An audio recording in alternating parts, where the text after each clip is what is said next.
Hello guys, welcome to the highlights of first test match India versus West Indies day two की highlights के साथ, जहां धमाकेदार तरीके से बताऊंगा क्या कुछ घटा डे टू पे।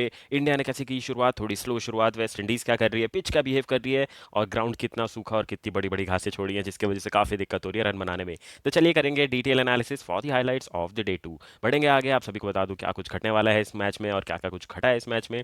पहला टेस्ट डे टू की हाइलाइट्स बताऊंगा आपको। टीम इंडिया की नज़र 500 प्लस रन पर, उस पर देखेंगे कि क्या प्लानिंग करके आएगी India team on the day three. और चार खिलाड़ी जो बनाएंगे 450 रन मिल करके, उनमें से दो ने तो बना ही दिया। अभी विराट कोहली का शतक मैंने प्रिडिक्ट किया है जो कि आ सकता है, और चौथे मैंने एक ब्रेथवेट भी बताया आपको, और ईशान किशन पे मेरे को उम्मीद है कि अगर उनकी बैटिंग अगर आ जाती है तो काफ़ी रन बनाते हुए नजर आएंगे। तो इन चार खिलाड़ी के नाम मैंने बोले थे जो जीत बना सकते हैं 450 प्लस रन, और उनमें से दो का प्रिडिक्शन तो अभी तक सही हो चुका है। तो चलिए बढ़ेंगे फटाफट से आगे, आप सभी को बता दूं क्या कुछ घटा हाइलाइट्स में। ग्रैंड लीग भी जीत रहे हम बेहतरीन तरीके से। बस अब आने दो रविंद्र जाडेजा की बॉलिंग। उनकी बॉलिंग आ गई तो ज़बरदस्त तरीके से ग्रैंड लीग जीतने वाली है। मेरे को जो मेरा प्रिडिक्शन है मैं आपको लास्ट में बताऊंगा। तो जो मैंने प्रिडिक्ट किया था डे वन के एनालिसिस में, वो चीज़ वापस से आपको एक और बार रिमाइंड करवा दूंगा। तो चलिए बढ़ेंगे फटाफट से हमारे इस डिटेल एनालिसिस के सेगमेंट में आगे। आप सभी को बता दूं कि क्या है प्लेइंग 11। वेस्ट इंडीज़ टीम थोड़ी नई है, तो आप सभी को याद नहीं रह रही है प्लेइंग 11। जो मुझे सुनने में आया है कि क्या है प्लेइंग 11 फॉर वेस्ट इंडीज़। शुरुआत करेंगे पहले इंडिया के, फटाफट से बता दूं। रोहित शर्मा, यशस्वी जायसवाल ओपनिंग करते हुए नजर आ रहे हैं, क्योंकि शुभमन गिल ने बोला है कि वो नंबर 3 खेलना चाहते हैं, जो कि एक यंगस्टर की तरफ से एक बहुत बड़ा स्टेटमेंट है कि आप टेंशन मत लो, नंबर 3 मैं संभाल लूंगा, क्योंकि मैंने क्रिकेट नंबर 3 पे ज़्यादा खेला हुआ है। तो ये बोला शुभमन गिल ने, और उनको थर्ड नंबर दे दिया गया, वरना यशस्वी जायसवाल एट नंबर 3 खेलते और शुभमन गिल ही ओपनिंग करते, ये कंफर्मेशन हो चुका था। विराट कोहली नंबर 4 पर आ चुके हैं बैटिंग करने। अगर कोई विकेट गिरा आज के दिन पर तो अजिंक्य रहाणे आएंगे, फिर ईशान किशन आएंगे, फिर रविंद्र जाडेजा, रविचंद्रन अश्विन, शार्दुल ठाकुर, जयदेव उनादकट और फिर मोहम्मद सिराज। तो ये है प्लेइंग 11 फॉर इंडिया टीम। चलिए बात करेंगे वेस्ट इंडीज़ की प्लेइंग 11, जो थोड़ी फीकी नजर आ रही है और कॉन्ट्रीब्यूशन वाइज थोड़ी अलग नजर आ रही है। लग रहा है कि कम रन बन रहे, कम विकेट ले पा रहे हैं। तो इनके कप्तान की बात करें जो कि ओपनिंग करते हैं, क्रैग ब्रैथवेट जो कि बॉलिंग करते हुए नजर आ रहे हैं, टी चंद्रपॉल जो कि शिव नारायण चंद्रपॉल के बेटे हैं, जिनको 2011 में, अगर आप सभी को याद हो तो मैं एक और बार रिमाइंड करवा दूं, 2011 में जब इंडिया ने वेस्ट इंडीज स्टोर किया था तो शिव नारायण चंद्रपॉल को आउट किया था रविचंद्रन अश्विन ने, और 2023 में उनके बेटे टी चंद्रपॉल को वापस आउट किया रविचंद्रन अश्विन ने। तो ये बहुत बड़ा लॉन्जिविटी बताता है कि कितना लंबा क्रिकेट खेल चुके हैं Ravichandran Ashwin. Same goes with Virat Kohli as well. जब विराट कोहली ने डेब्यू किया था डोमिनिका टेस्ट में ही against West Indies, Shivnarine Chanderpaul वो मैच खेल रहे थे, और आज भी विराट कोहली खेल रहे हैं जब उनका बेटा आ चुका है मैदान पर। तो लॉन्जिविटी बताता है ये कि दोनों फिट कितने हैं, कितना लंबा क्रिकेट खेल चुके हैं, और अपना अपना कितना बड़ा योगदान दे चुके हैं इंडियन क्रिकेट के लिए। तो ये hats off to Ashwin and Virat Kohli for the commendable task and commendable job for the team India. उसके बाद बात करेंगे राइमर रेफर, फिर इनके पास ब्लैकवुड, अथरांजे जो कि डेब्यू कर रहे हैं, 50 से चुके बट पहला विकेट इनने ले लिया है, जहां पे इनने बहुत अच्छा विकेट लिया है और आउट किया शुभमन गिल को। उसके बाद बात करेंगे एलिस अथराने के बाद जॉशुआ डिसिल्वा जो कि इनके विकेट कीपर है, फिर है इनके पास जेसन होल्डर, रकीम कॉनवेल जो कि लगभग 200 केजीज का अराउंड है, बहुत हैवी साइड है, बट इनने क्रिस गेल का रिकॉर्ड तोड़ा हुआ है। इनने डबल 100 बनाया हुआ है T20 में, और बहुत सारे रन बनाते हैं, बैटिंग काफ़ी गजब की है। और कल अनफिट हो गए थे, उनको चेस्ट पेन या फिर चेस्ट में कंजेशन था, तो उसके बाद वो बॉलिंग करने नहीं आए, तो ब्रेथवेट को बॉलिंग करना आना पड़ा। फिर अलसारी जोसेफ है जिनको बहुत कम बॉलिंग दी गई, कीमार रोच भी थोड़ी कम बॉलिंग कर रहे हैं, वेरिकन और अथरांजे से ज़्यादा बॉलिंग करवा रही है वेस्ट इंडीज़ की टीम। तो ये थी playing 11 for both the teams, जो कि आप सभी को उम्मीद करता हूँ अब याद हो गई होगी। अब बढ़ेंगे आगे, बताता हूँ क्या कुछ घटा डे टू की हाइलाइट्स में इन दी फर्स्ट टेस्ट मैच, जो कि एक रोमांचक मोड अब ले रहा है। अगर आप इंडियन है तो मैं एक तरीके से तो ये तो बोल सकता हूँ कि आपको थोड़ा बोर लग रहा होगा कि बहुत स्लो पेस चल रहा है वेस्ट इंडीज़ का टेस्ट मैच। तो मैं आपको पहले एक ओवर भी बता देता हूँ कि वेस्ट इंडीज़ में होता क्या है। वेस्ट इंडीज़ बहुत कम पैसे उनके पास, वेस्ट इंडीज़ बोर्ड के पास। इंडिया बीसीसीआई ये बहुत अच्छा काम करता है कि एक सीरीज़ हमेशा वेस्ट इंडीज़ के साथ साल में खेलता है, ताकि उनके पास ये फंडिंग जाए, वो क्रिकेट को रिवाइव कर सके, अपने मेंटेनेंस कर सके अपने स्टेडियम्स का, पिचेस का, और अपने प्लेयरों को पैसा दे सके। तो ये बहुत अच्छा टास्क है, जितनी भी कंट्रीज इस चीज़ करती हैं, वेस्ट इंडीज़ में जाके वेस्ट इंडीज़ में सीरीज़ खेलना, उससे काफ़ी फ़ायदा होता है, वेस्ट इंडीज़ को काफ़ी फंडिंग मिलती है। हमारा जो ब्रॉडकास्ट का पैसा होता है, जो स्पॉन्सर्स होते हैं, वो सारा पैसा शेयर होता है और वेस्ट इंडीज़ के पास जाता है, तो उससे क्रिकेट रिवाइव हो रहा है वेस्ट इंडीज़ में। तो ये बीसीसीआई का बहुत अच्छा रोल है, उन्होंने अफगानिस्तान को रिवाइव करके इंडिया में होम ग्राउंड दिया हुआ है। फिर ये वेस्ट इंडीज़ के साथ ऐसा करते हैं, आयरलैंड के साथ ऐसा करते हैं। तो ये छोटे मोटे जो देश है जो क्रिकेट खेलना चाहते हैं, इंफ्रास्ट्रक्चर डेवलप्ड है, बट उसको मेंटेनेंस कॉस्ट ज़्यादा लगता है और फीस ज़्यादा लगती है, तो उसके चक्कर से नहीं हो पाता। तो ये बहुत अच्छा काम इंडिया करती है। तो होता क्या है, पैसा आता भी है तो इतना पैसा नहीं होता कि जितने भी ग्राउंड है सबका मेंटेनेंस किया जाए। तो डोमिनिका का जो मैदान है, ये बहुत पुराना मैदान है, यहाँ लगभग 10-10 12-12 साल तक मिट्टियाँ बदली नहीं जाती हैं, मिट्टी सेम रहती है, घास उगाना थोड़ा मुश्किल रहता है। तो क्या होता है, मेंटेनेंस, पानी, धूप तो मिल रही है भले, पानी नहीं मिल पाता है टाइम टू टाइम, रोल नहीं हो पाता है, जो आपको के पिच क्यूरेटर के साथ साथ जो पूरी ग्राउंड्समैन की टीम लगती है वो इनके पास नहीं हो पाती है एडजस्ट, तो उसके कारण से मेंटेनेंस नहीं हो पाता है। तो अगर आप देखेंगे पहले दिन से ही टूटी पिच थी, बट गलत पिच चूज़ की गई है, वेस्ट इंडीज़ के प्लेयरों ने भी बोला जो कि रिटायर्ड हो चुके हैं। उसकी लेफ्ट वाली ही पिच अगर आप देखेंगे तो वो पूरी हरी पिच है, उस पर टेस्ट मैच किया जा सकता था, क्योंकि कोई भी होम टीम होती है तो वो अपने एडवांटेज पे खेलती है। होम टीम का एडवांटेज मतलब वेस्ट इंडीज़ ने अलजारी जोसेफ को खिलाया है, कीमार रोच को खिलाया जो कि ज़बरदस्त तेज गेंदबाज है, फिर जेसन होल्डर भी फास्ट बॉलर है, तो इनको बनानी चाहिए थी हरी पिच, क्योंकि इंडियन टीम थोड़ा स्ट्रगल करेगी। आपको पता है आपसे अच्छे स्पिनर है सामने टीम, रविंद्र जाडेजा, अश्विन, अक्षर पटेल खेलते तो तो क्यों आपने स्पिन ट्रैक बनाया, ये पहला डाउट हुआ।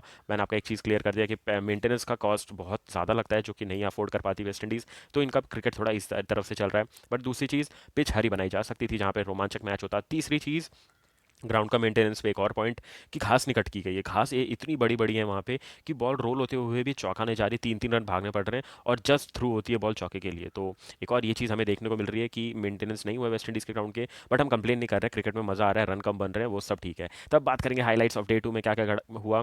Rohit Sharma, Yashasvi Jaiswal merit of the ball खेल रहे थे, रिस्क बिल्कुल नहीं ले रहे थे पहले सेशन में। दोनों ने पहले सेशन में अपनी अर्धशतकीय पारी की।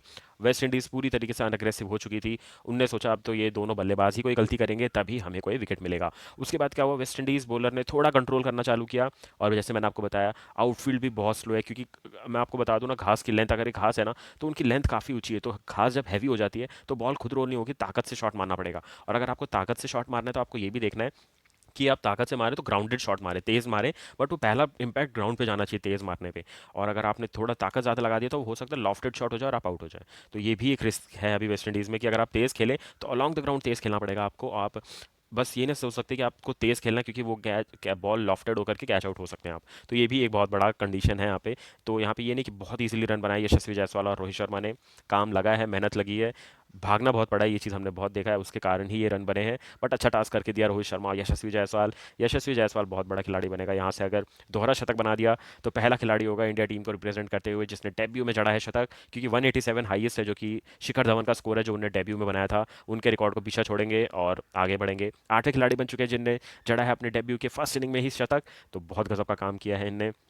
तीन ही खिलाड़ी मुझे याद आते हैं, पहले शिखर धवन, जब वो यंग शिखर धवन थे उनका शतक देखने को मिला था हमें डेब्यू पे। फिर जो मेरे को रिसेंटली याद आता है वो है पृथ्वी शॉ, जिनने भी अपने डेब्यू पे शतक जड़ा था, और तीसरे यशस्वी जायसवाल जिनने अपने डेब्यू पे शतक जड़ा। तो देख करके मज़ा आया, दोनों ओपनर काफ़ी अच्छा नजर आए। आफ्टर लंच दोनों ने शतक जड़ा, सबसे अच्छा शतक देख करके मिला यशस्वी जायसवाल। इतने अच्छे से उनने हक किया रोहित शर्मा से कि उनको एक्सप्रेस कर रहे थे वो कि आपने ये मेरे को मौका दिया, बीसीसीआई ने मुझे मौका दिया है। और ये बहुत बड़ी बात होती है एज अ क्रिकेटर, अगर आप क्रिकेटर हैं तो आप लक बहुत फेवर करता है। मान लीजिए अभी सिलेक्शन हुआ होता है यशस्वी जायसवाल का, बट इन दोनों टेस्ट में बेंच पे रह जाते, फिर नेक्स्ट सीरीज साउथ अफ्रीका की, वहाँ मौका मिलता कि नहीं, ये डाउटफुल सिचुएशन होती जाती, तो पता नहीं कब मौका मिलता यशस्वी जायसवाल को। वेट करते कि कोई खराब परफॉर्मेंस हो उसके बाद जायसवाल को लाना है, बट जायसवाल को जैसे ही पिक किया गया वैसे ही प्लेइंग 11 में वैसे ही सेंचुरी। सेंचुरी में तो उनका पूरा योगदान उनका है, मैं वो उनसे दूर नहीं लेके जा रहा। बट ये लक बहुत बड़ी चीज़ होती है कि अगर आप टीम में गए, आपको पहले टेस्ट मैच खिला दिया गया जैसे ही आपका सिलेक्शन हुआ, तो ये बहुत अच्छी चीज़ हुई उनके साथ। और उनने उस पूरे मौके का फ़ायदा उठाया और अपना सिक्का बोल दिया है कि मैं डिजर्व करता था ये जगह, अब ये जगह मैं नहीं छोड़ूंगा।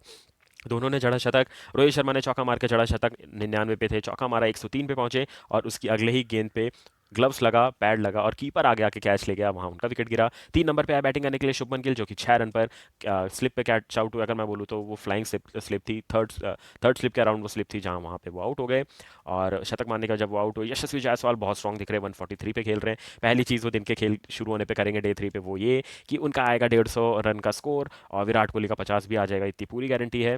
वेस्ट इंडीज़ क्लूलेस लग रही है, बट उनको एक चीज़ जो फेवर कर रही है वो है पिच एंड आउटफील्ड, जहाँ रन ही नहीं आ रहे हैं। अगर आप देखें मेरा थर्ड पॉइंट ध्यान से, 2 के रन रेट से रन बन रहे थे पहले सेशन में, दूसरे सेशन में थोड़ा 3 के पास गया, फिर थर्ड सेशन में 2 के रन रेट से रन बन रहे हैं। तो रन बनाना काफ़ी मुश्किल हो रहा है यहाँ पर पे। चाहे तो लॉफ्टेड शॉट्स बहुत खेले जा सकते हैं, बट इंडिया टीम ट्राई कर रही थी कि ऐसा ना हो जाए कि हम लोग फंस जाएं लॉफ्टेड शॉट ज़्यादा खेलने में। तो अगर आप देखेंगे, अगर यहाँ से एक और विकेट गिरता भी है तो सिर्फ रहाने तक होगा स्लो बैटिंग, वरना उसके बाद ईशान किशन, रविंद्र जाडेजा सिर्फ लॉफ्टेड शॉट खेलेंगे और 500 550 खींचने का ट्राई करेंगे। तो ये कुछ हाइलाइट्स बता दी मैंने आपको विंडसर पार्क डोमिनिका टेस्ट की। चलिए बढ़ेंगे आगे, सेशन बाय सेशन आप सभी को बता दूं मैं कि क्या कुछ घटा सेशन बाय सेशन। ये यशस्वी जायसवाल का करियर काफ़ी ज़बरदस्त जाएगा, ये देख करके समझ में आ रहा है। He is one of the conventional player जिनको इंडिया टीम ढूंढ रही थी, उनमें से दो मिल चुके हैं विराट कोहली के बाद। शुभमन गिल मिल चुके हैं, यशस्वी जायसवाल मिल चुके हैं जो कि बहुत प्रॉमिसिंग काम करके दे रहे हैं। तो इनके हाथ में भी क्रिकेट बहुत लंबे समय तक रहने वाला है। इन्हीं को इंडियन टीम को आगे खींच के लेके जाना है और ग्रो करवाते चलना है आगे बढ़ते हुए। बात करेंगे सेशन बाय सेशन क्या हुआ। फर्स्ट सेशन में डाले गए 32 ओवर्स जहां 66 रन बने। देखिए आप फिर से 2 का ही रन रेट था, लगभग एक भी विकेट नहीं गिरा, जहां बहुत अच्छी पार्टनरशिप देखने को मिली रोहित शर्मा और यशस्वी जायसवाल से। जैसे ही दिन हुआ शुरू, दोनों ने अर्धशतक जड़ा। अर्धशतक के बाद फिर से रीसेट किया अपने आप को कि हमें मेरिट ऑफ द बॉल खेलना है, ज़्यादा रिस्क नहीं लेना है, बड़े स्कोर तक खेलना है, और खींचते गए, थकाते गए वेस्ट इंडीज़ को। रकीम कॉनवेल ने काफ़ी तंग किया यशस्वी जायसवाल को, कभी वो स्वीप खेल रहे थे, कभी रिवर्स स्वीप खेल रहे थे, बट कोई भी बॉल टाइमिंग नहीं हो पा रही थी जायसवाल से। बट उनके फेवर में एक और चीज़ चली गई कि रकीम कॉनवेल हो गए इंजर्ड और वो चले गए ग्राउंड के बाहर, तो उनने पूरे दिन गेंदबाजी नहीं की। अब देखते हैं डे 3 पे भी आते हैं कि नहीं। तो रोहित शर्मा बात बार पे हर ओवर के बाद बहुत अच्छा डिस्कशन कर रहे थे जायसवाल से, उनको समझाए जा रहे थे कि तुम जो कर रहे हो सही कर रहे हो। कभी कभी गुस्सा भी हुए, जहाँ वो ईजी सिंगल था, वो लगभग आधा भाग चुके थे और फिर वापस गए रोहित शर्मा, तो उन्हें अपने आप को कंट्रोल किया कि सामने यंगस्टर है। बट ओवर खत्म होने के बाद उनको ज़रूर बताया कि हाँ, यहाँ सिंगल होना चाहिए था, तुम नहीं भागे हो। तो रोहित शर्मा ने वहाँ क्लियर भी किया, जहाँ मेंटोर का काम करना है वहाँ उनको समझा भी रहे थे, जहाँ वो सही कर रहे हैं उनको वहाँ पे बता भी रहे थे कि हाँ, प्रेज़ कर रहे थे कि तुमने बहुत अच्छा शॉट खेला।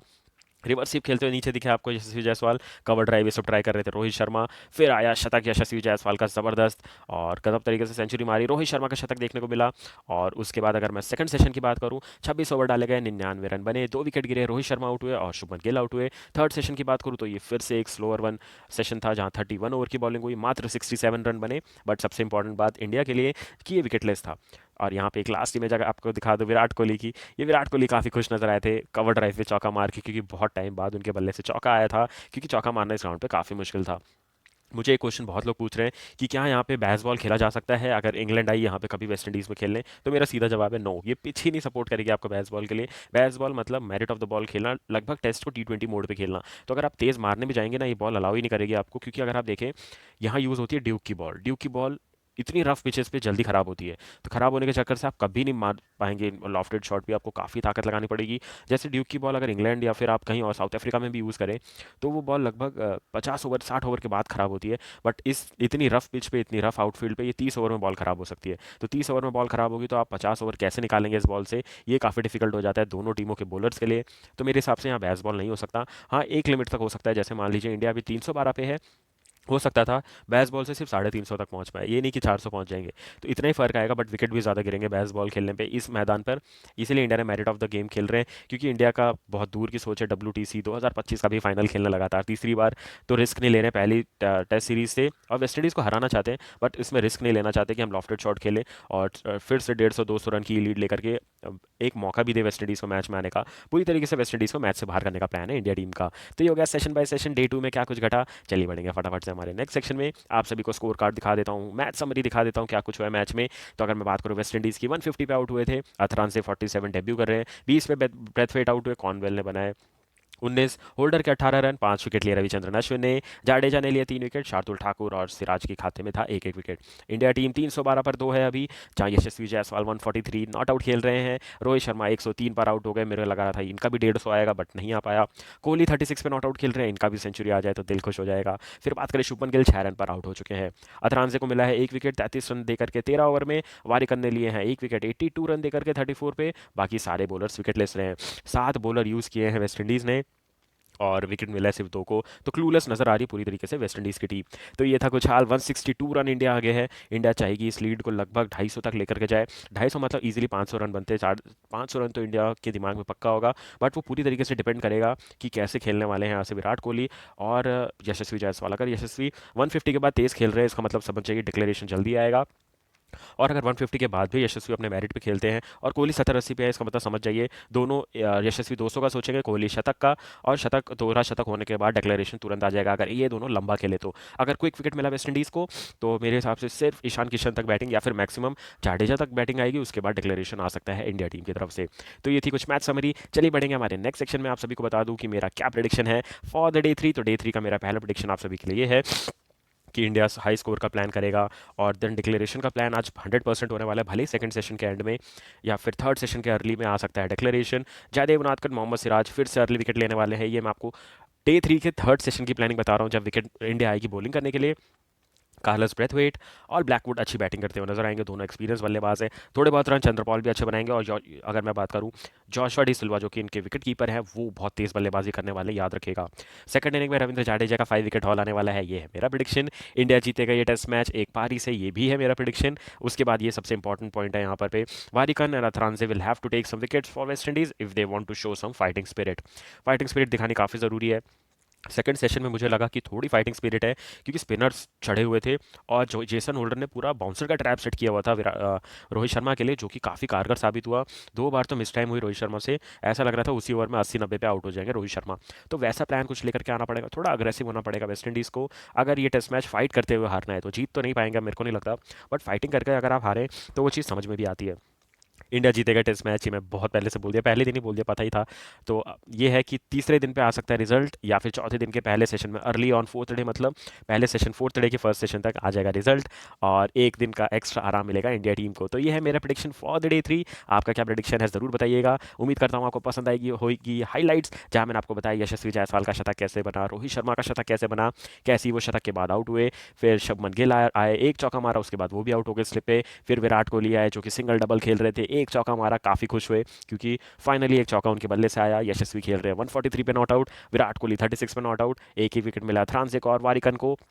ये थी हाइलाइट्स, एक और बार 2 मिनट में वापस से बता दिया। अब देखते हैं डे 3 कैसा जाता है इंडिया टीम का। मैं तो उम्मीद करूंगा कि शतक आए विराट कोहली का, दोहरा शतक आए यशस्वी जायसवाल का, और अगर इतने रन बन गए तो लगभग 50-60 रन चाहिए, 57 रन चाहिए जायसवाल को, और 64 इनको चाहिए। तो लगभग अगर आप देखिए 120 रन बनेंगे, और तो अगर 120 रन यहाँ से बनते हैं तो 162 प्लस 120 तो 280 अराउंड लीड हो जाएगी, जो कि बहुत बड़ा स्कोर है वेस्ट इंडीज़ के लिए थर्ड पारी में ये बनाने के लिए। तो मेरे हिसाब से बहुत जल्दी रिजल्ट आएगा। सो Thums up for this. So video को लाइक और शेयर करते रहिएगा गाइस, चैनल को सब्सक्राइब करके बेल नोटिफिकेशन जरूर से प्रेस कर दीजिएगा।